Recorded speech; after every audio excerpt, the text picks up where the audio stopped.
Let's get some perspective on what comes next from Jeremy Bash, who served as chief of staff at both the Defense Department and the CIA. Kristen Welker, also with us, of course, moderator of Meet the Press. Good morning to both of you. Jeremy, we'll start with you. President Trump says this is an operation that could last 4 to 5 weeks. What can we expect during that time period? And also, Jeremy, what's the end game here? Hey, Craig. So job one is to take out those Iranian ballistic missile launchers, those one-way attack drones, and the factories and the munitions elements that actually supply those to decimate Iran's ability to hold at risk U.S. forces and our allies and partners in the region. We also have to take out Iran's Navy, because Navy ships could lay mines in the Straits of Hormuz, where 20% of the oil production of the world pass through. So America and our allies and partners have to worry about Iran's Navy. And third is the nuclear infrastructure. We can't, I think, get out of this operation and declare mission accomplished unless Iran's nuclear infrastructure is decimated. Jeremy, the fighting has spread in the Middle East. There was a hotel in Dubai that was hit, the airport in Kuwait, another hotel in Bahrain, and on and on.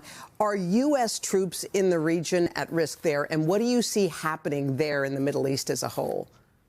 They are definitely at risk, Hoda. We're at war, and in the fog of war, you see things like friendly fire incidents where U.S. pilots were downed by our own allies and partners from Kuwait. Obviously, we need to engage in better deconfliction in the region. We have to protect not only our bases and our troops, but also our embassies, our consulates, and the civilians, the Americans who are there working and who are living overseas. So there is a lot of force protection that has to be done. This war could spread. It could spread to northern Israel and Lebanon and many other fronts. Kristen, let's bring you in here. You talked to President Trump over the weekend by phone. What did he tell you about the timing, about the calculations that are being made here?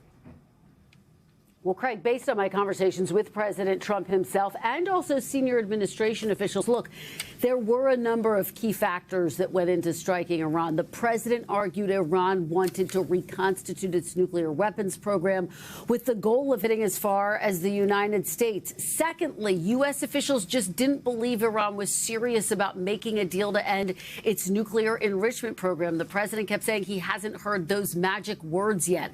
And finally, U.S. officials believed they had the window and the intelligence to strike Iranian leadership. But look, here's the challenge. In my conversation with the president over the weekend, I asked him what the plan is to replace the current regime.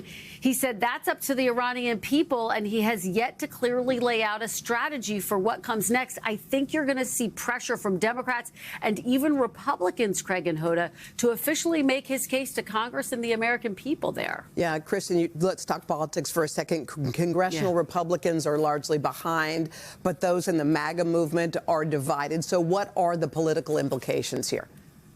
Well, Hoda, we're already starting to see a sharp divide in the reaction to this decision. While, as you say, many congressional Republicans are supportive, you saw Senator Lindsey Graham there argue this would make the world safer. Former Congresswoman Marjorie Taylor Greene wrote this. Fascinating. She says, quote, "We said no more foreign wars, no more regime change. We said it on rally stage after rally stage, speech after speech. Trump, Vance, basically the entire administration campaigned on it and promised to put America first and make America great again." Remember, going back to 2016, President Trump vowed to get the U.S. out of foreign wars, to get out of regime change. This is now the second time he's attempted regime change in a matter of just months. And the backdrop to this, Republicans fighting to hold on to both chambers of Congress.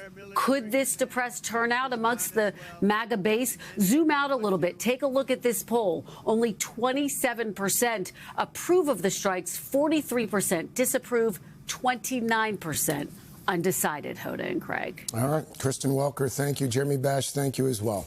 Hey, thanks for watching. And don't forget, you can catch the Today Show every morning on NBC or take Today when you're on the go. Just follow the Today podcast on Apple Podcasts, Spotify, or wherever you listen.